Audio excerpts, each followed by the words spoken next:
Friends, let's come together as we take a deep look into the complexities and challenges of American politics.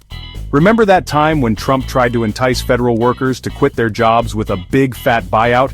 Well, buckle up, buttercups, because that offer is back on the table like a plate of lukewarm fries you thought you'd successfully avoided.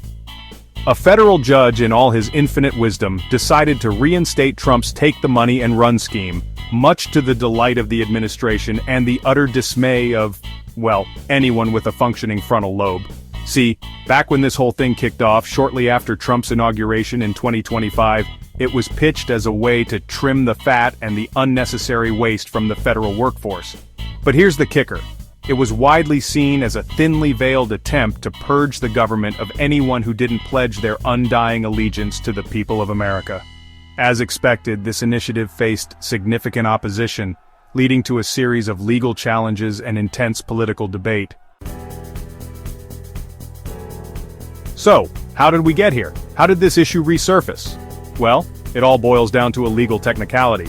Labor unions, those brave souls who fight for workers' rights, remember those? Filed a lawsuit challenging the buyout program. They argued that it was, to put it mildly, a load of hot garbage. They pointed out the lack of legal backing and the fact that it would likely result in a mass exodus of experienced government employees, leaving the federal workforce about as effective as a screen door on a submarine. But here's where things get really fun. The judge, in his infinite wisdom, decided that the unions didn't have the legal standing to sue.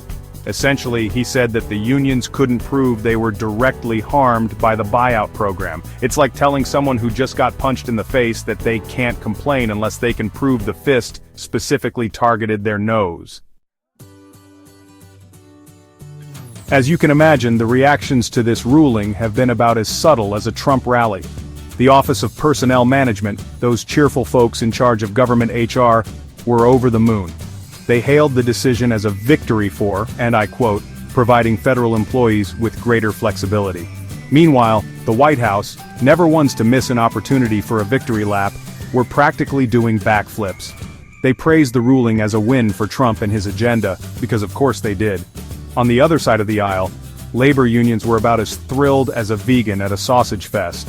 They accused the judge of siding with the administration and vowed to continue fighting for federal workers.